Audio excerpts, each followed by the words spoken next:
கோவை மத்திய சிறை வளாகத்தில் உள்ள பாபு சிதம்பரம் பிள்ளை திருவுருவ சிலை மற்றும் செக்கிற்கு வ.உ.சி. சேவாதளம் மற்றும் வேளாளர் கூட்டமைப்பு சார்பாக மாலை அணிவித்து மலர் தூவி மரியாதை செலுத்தினர். அதனைத் தொடர்ந்து பல்வேறு அமைப்புகள் மற்றும் வேளாளர்கள் கூட்டமைப்புகளுடன் கலந்தாய்வு கூட்டம் நடைபெற்றது. இந்நிகழ்ச்சியில் வ.உ.சி. சேவாதளம் தலைவர் பழனி சுந்தரம் பிள்ளை, மாநில இணை செயலாளர் திருமூர்த்தி பிள்ளை, சர்வதேச வேளாளர் சங்க தலைவர் தேசிய தென்றல் டாக்டர் ஜே.எஸ். ராஜ்குமார், பொதுச் செயலாளர் டாக்டர் ப. ரவீந்திரன், பொருளாளர் மோகன் பாபு, அனைத்து வேளாளர் கூட்டமைப்பு நிறுவனர் சிவதேசிகன் பிள்ளை உட்பட பலர் கலந்து கொண்டனர். யங்ஸ்டர்ஸ் இருக்காங்க, சும்மா இவங்க சாதி பேசுறாங்க. தமிழ்நாட்டுல சாதி இல்லாம மெடிக்கல் சீட் வாங்கி என்கிட்ட காட்டுங்க. தமிழ்நாட்டுல இன்ஜினியரிங் சீட் சாதி இல்லாம வாங்க. ஏன் இந்து பேப்பரோ இந்தியன் எக்ஸ்பிரஸோ பேப்பர் திறந்தா பக்கத்துக்கு பக்கம் வாண்டட் பர்டிகுலர் சாதியை போட்டு ஃபேர் கேர்ள் லைக் திஸ் சொல்றீங்கல்ல, அதெல்லாம் எடுங்க. ஏன் ஒவ்வொரு சமுதாயத்துக்கும் சாதிக்கும் இங்க நீங்க இந்த சாதி இருந்தாதான் இங்க நிக்கலாம் ஒரு உறுப்பினர் அமைச்சிங்க. இதெல்லாம் பண்ணிட்டு 69% சாதி வாரிய ஒதுக்கீடு இருக்கின்ற நமது மாநிலத்துல வேற எந்த ஒரு நாட்டிலையும் எந்த ஒரு மாநிலத்திலும் இல்லாத ஒரு அளவுக்கு அந்த ஆழத்துக்கு சாதி ஒதுக்கீடு இருக்கின்ற நமது நாட்டுல எங்கப்பா எங்களை பார்த்து சாதி வைக்காதீங்கன்னு சொல்றீங்க. அது மட்டும் இல்ல, மகாத்மா காந்தி ரொம்ப தெளிவா சொல்லியிருக்காரு, சமுதாயம் சாதி டிஃபரன்சியேஷன், கம்யூனிட்டி அண்ட் காஸ்ட். கம்யூனிட்டின்னு சொல்லும் போது அதுக்கு ஒரு பாசிட்டிவ் நேர்மறை காரணம் இருக்கு. என்னுடைய வீட்டுல இருக்கிற என் தம்பியோட பையனுக்கு ஒரு சீட்டு வாங்குறா போல என்னோட ஒண்ணு விட்ட உறவுகளுக்கு அவங்களுக்கு உதவி செய்யறது கம்யூனிட்டி ஹெல்ப். இதுவே ஒரு பொண்ணு தூக்கிட்டு போனா பொண்ணு காத்து நிற்கிறான், அவனை புடிச்சு எரிக்கிறது, அவனை பண்றது, இது சாதி அரசியல், அதாவது நெகட்டிவ் பாலிடிக்ஸ். நாங்க பண்றது பாசிட்டிவ் நேர்மறைதான். இதுல எதிர்மறைங்கிறதே இல்லை.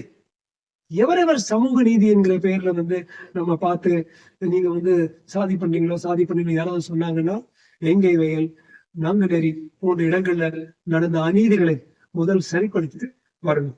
எங்களை பொறுத்த வரைக்கும் நாங்க அநீதி செய்ய போறது இல்லை, நாங்க எதிர்மறை செய்ய போறது இல்லை, நாங்க நல்லது செய்ய போறோம். சமுதாயம் எங்க இலங்கைய சமுதாயங்களே 2.5 கோடிங்க ஐயா. பல சின்ன நாடுகளை நான் போயிருக்கேன், ஆப்பிரிக்கால, சவுத் அமெரிக்கால. 2.5 கோடி 1/2 கோடி ஒரு நாடு. நம்ம 2.5 கோடி வச்சுக்கிட்டு போதிய அளவுக்கு பிரதிநிதித்துவம் இல்லாமல் இருக்கிறதுனாலதான் அந்த மன வருத்தம் மன அழுத்தத்தினால்தான் பிறந்தது இந்த சர்வதேச வேளாளர் சங்கம். காந்தியுடைய உப்பு போறப்ப சொன்னார் ஒரு பிள்ளைவன், கத்தியின்றி ரத்தமின்றி யுத்தம் ஒன்று தொடங்குது. அதே போல கத்தியின்றி ரத்தமின்றி போட்டியின்றி இதே கொங்கு மண்டலத்துல ராமலிங்க செட்டியார்ங்கிறது ஒரு வேளாண் செட்டியார் தான் முதல் பாராளுமன்ற உறுப்பினரா சுதந்திர இந்தியாவில் அமைந்தார். சரி, எங்கடா கத்திய ரத்தத்தோட சேர்ந்துன்னா போட்டியோட பாத்தீங்கன்னா அது கூட ஒரு வேளாண் தான். அவர் தூத்துக்குடியில வீரபாகு பிள்ளை என்பவரு போட்டியில் முதல் முறையாக சுதந்திர இந்தியாவில் வெற்றி கண்டார். அதாவது எவ்வளவு தொன்மை வாய்ந்த ஒரு வேளாண் குடிமக்கள்னா இந்த மாதிரி சசிகுமார் என்கிற ஒரு சகோதரர் அவ்வளவு எழுதியிருக்காரு.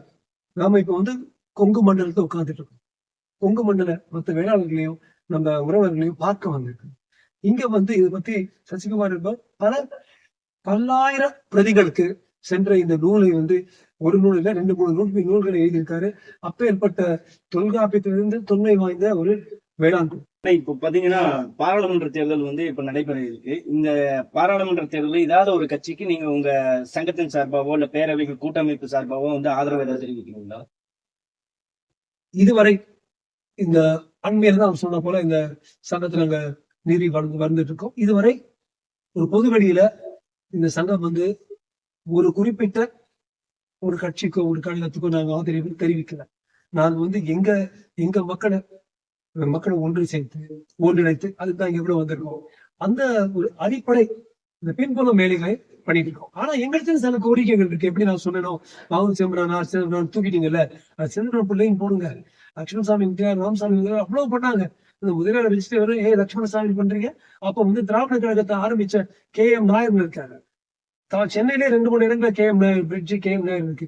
அந்த நாயரை தூக்கிட்டு KM தானா போடுவீங்க? நாயங்கிறது ஒரு சமுதாயம் தான். ஒரு சமுதாயத்துக்கு மட்டும் ஒரு தப்பு தீங்கு இணைச்சு அவங்க ஒண்ணும் சொல்ல மாட்டாங்க காரணத்தினால பண்ணாமல் நீங்க இருந்தீங்கன்னா நாங்க இது மாதிரி எழுவோம். எங்களுக்கு ஒரு சில கோரிக்கைகள் இருக்கு. எந்த கூட்டணியோ எந்த கட்சியோ எந்த தலைமையோ எங்கள் கோரிக்கைகளை தீர்த்து வைக்கின்றதோ தானே என்ன சமுதாய நாட்கள் சொல்றாங்க. எங்க சமுதாயத்துக்கு நாங்க வந்து பணயம் வைக்க மாட்டோம். எங்க சமுதாயத்துக்கு எது நீதியோ அதற்காக நாங்கள் குரல்களை எழுப்பி கூக்குரல் இடுவோம். யார் அதை கேட்கிறாங்களோ அவங்களுக்கு கட்டாயமாக நாங்க ஆதரிப்பு செலுத்துவோம். 2.5 கோடி ஜனங்கள் ஒன்று சேர்ந்தால் வருகின்ற பாராளுமன்றத்தில் மட்டும் இல்ல, நிச்சயமா சட்டமன்ற தேர்தல்கள்ல எங்களுடைய குரல்கள் நேரேறும், ஓங்கும்.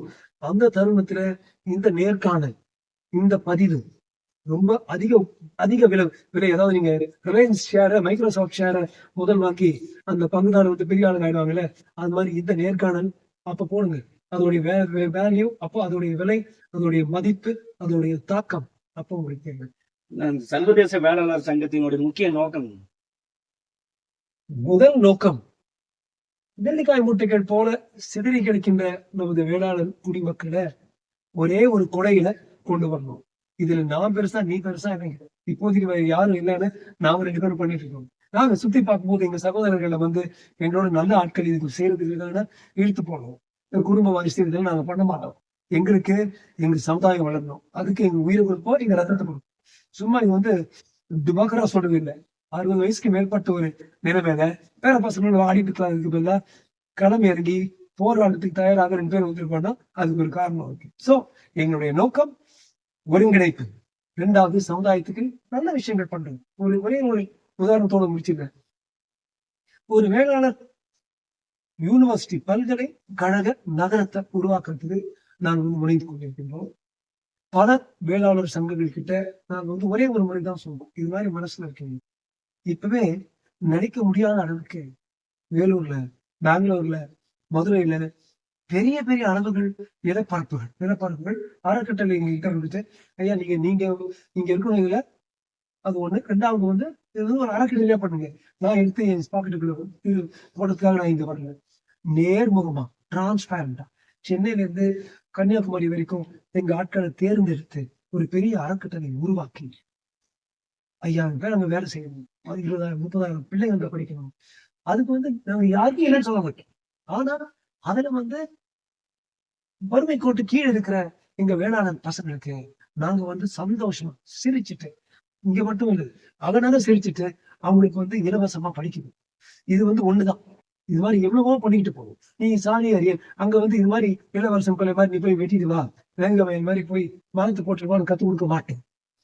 ஒரே தாய் ஒரே குடும்பம்னா எல்லாரும் கத்து கொடுப்போம். ஆனா பாதிக்கப்பட்ட பின்தங்கிய எங்களோட சமுதாயத்துல இருக்கிறவங்களுக்கு பண்றது தப்பா நீங்க நினைச்சு பாருங்க. அந்த மாதிரி ஏதாவது கணக்கு எடுத்திருக்கீங்க? இப்ப நம்ம சமுதாயத்துல வந்து இத்தனை பேர் வந்து பின்தங்கி இருக்காங்க, இத்தனை இளைஞர்கள் வந்து வேலை வாய்ப்பு இல்லாம இருக்காங்க, அந்த மாதிரி எல்லாம் வந்து ஏதாவது எடுத்திருக்கீங்க? அதாவது எங்க சமுதாயம் எப்படின்னா ரொம்ப கைகோள வேளாளர்கள் இருக்கு. அது ஒரு தனி ஒரு குரூப் இருக்கு. அவங்கள பத்தி நிறைய பேருக்கு தெரியாது.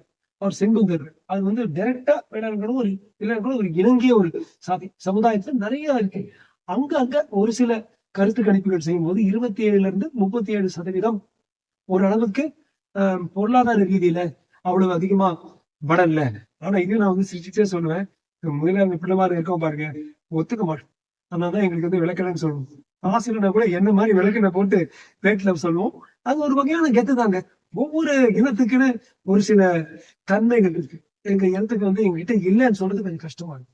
நாங்க வந்து உள்ள போய் இல்லைன்னு வாங்கினேன்னு சொல்லி எங்க ஆளுங்களுக்கு உதவணும் நினைக்கிறோம். ஆனா இது யாருக்குமே நாங்க கதவத்தை மூட மாட்டோம். இதை இப்ப நாங்க சொல்லிட்டு இருக்கோம். வெகு சீக்கிரம் இதை செஞ்சு காட்டுவோம்.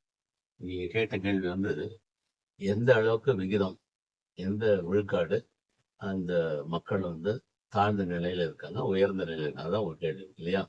சமுதாயத்துல எங்க சமுதாயத்துல இது சாதிவாரி கணக்கெடுப்புல அதையும் ஒரு அங்கமா கேள்வி கேட்கலாம். அரசாங்கம் செஞ்சா அதோட ஆதாரம் நல்ல ஒரு ஆதாரத்தோட அந்த தகவல் வரலாம். ஆனா இப்ப நாங்க எடுக்கிற தகவல் நான் சொல்லி முடிச்சிருவேன். நாங்க ஒவ்வொரு கிராமத்துக்கு போறோம், பல்வேறு மக்களை பார்க்கிறோம். இதுல பார்க்கும்போது எனக்கு தெரிஞ்ச வரைக்கும் எல்லா விதமான வேளாளர்களோட குறிப்பு இருக்கு. அதுல பாத்தீங்கன்னா ஒரு 11% அதுல இருந்து 27% வறுமை கோட்டு கீழே இருக்கிறாங்க. ஒரு 27ல இருந்து 60 வரைக்கும் நடுத்தர மக்கள் இருக்கிறாங்க. நல்ல உயர்ந்த நிலையில இருக்கிறவங்க 20 விழுக்காடு கீழே தான் இருக்கிறாங்க. எல்லாத்தையும் படிச்சவங்க பாத்தீங்கன்னா 30-40 விழுக்காடு வரைக்கும் இருக்காங்க. அது எழுத படிக்க தெரிஞ்சவங்க. படிக்காதவங்க 50 விழுக்காடு இருக்கிறாங்க. ஸோ இதெல்லாம் பார்க்கும்போது நம்ம வந்து பின்தங்கிய வகுப்பு தான். இதுல வந்து மிகவும் பின்தங்கிய வகுப்புன்னு ஒரு குழு இருக்குது. அதை நம்ம வந்து அதை குறிப்பிடல, அதை ஐடென்டிஃபை பண்ணல.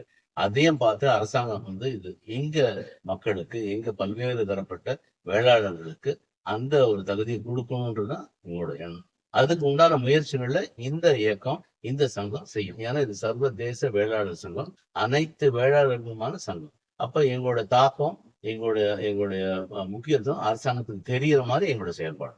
மத்திய மாநில அரசுகிட்ட உங்களுடைய கோரிக்கைகள் என்ன?